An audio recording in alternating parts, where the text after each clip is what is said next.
Pronunciation is important, right? Yeah, obviously it's pretty important. Hi there, I'm Dr. Michael Rutkowski, and I studied how to learn languages effectively to have more time for losing at chess. So this is probably not the first time when I speak about how important pronunciation is. Actually, I see it as a big mistake when I see beginners kind of like skim through pronunciation and not focus on actually learning different sounds that their target language is offering.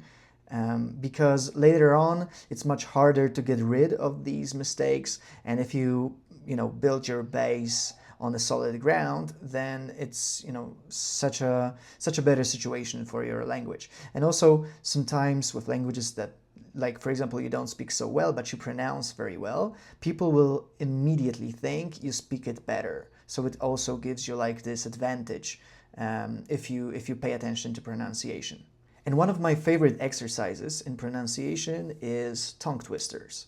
So today I want to play a little game with you. I'm gonna bring some tongue twisters from 3 languages that I speak: Polish, which is my native tongue; German, which is a language that I speak on like intermediate level; and Indonesian, did I choose?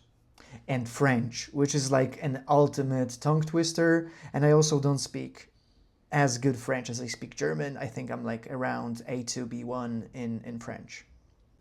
So depending on how well you actually speak the language, you might want to just learn how to pronounce like these words clearly and that's it, or you might want to like practice saying it fast or so on.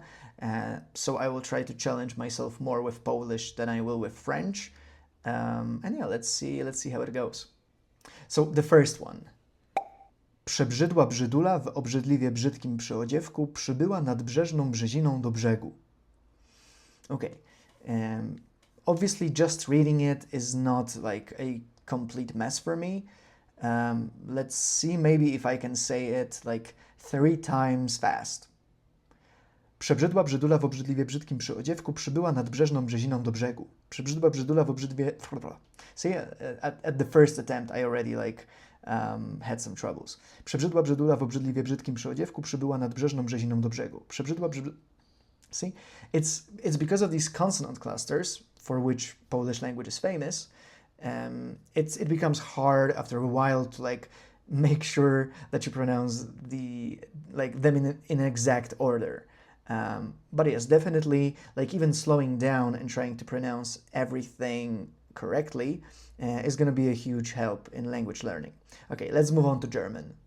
Der Lieutenant von Leuthen befahl seinen Leuten, nicht eher zu läuten, als bis der Lieutenant von Leuthen seinen Leuten das Läuten befahl. Okay. Lieutenant. Okay.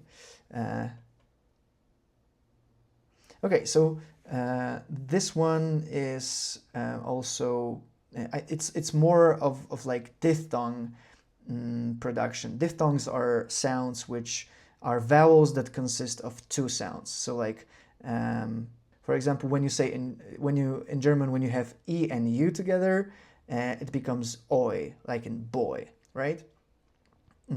English is also famous for its diphthongs and is also very much complicated in this regard. Okay, let me try reading this this tongue twister again, and maybe since I don't speak German as well as I speak Polish, I will not try to do it super fast, but I will try to pronounce everything clearly and hopefully not fail too much.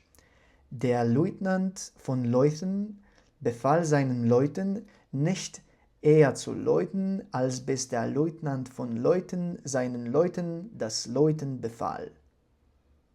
And I also realized in Leuthen, in the, I guess it's a name of a city, I pronounced the TH as in English. So I said Leuthen instead of Leuten, and the sound is not present in German. So, for example, I could notice this and try to improve on it.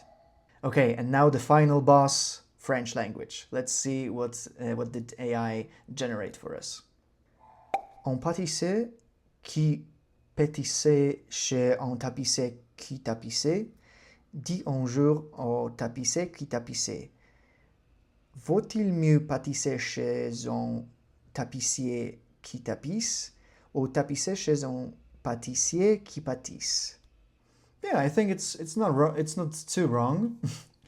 Yeah, so here we could see like there are a lot of similar sounds, and a lot of like P and T sounds alongside each other with SS sounds.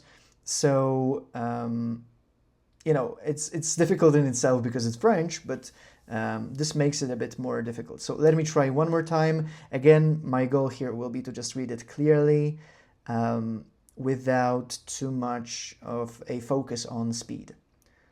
Un pâtissier qui pâtissait chez un tapissier qui tapissait dit un jour au tapissier qui tapissait. Vaut-il mieux pâtisser chez un tapissier qui tapisse ou tapisser chez un pâtissier qui pâtisse? Okay. Hopefully you enjoyed this, and this has shown you how you can use tongue twisters to make your learning a bit more fun, to maybe impress your native speaker friends. And definitely please take it as a reminder that proper pronunciation is very, very important and propitious in your language learning. So as always, I hope you liked it. If you did, leave a like and subscribe. And please share in the comments what is your favorite tongue twister, and let's maybe all have some fun trying to pronounce it. Top chopstick shops stock top chopsticks.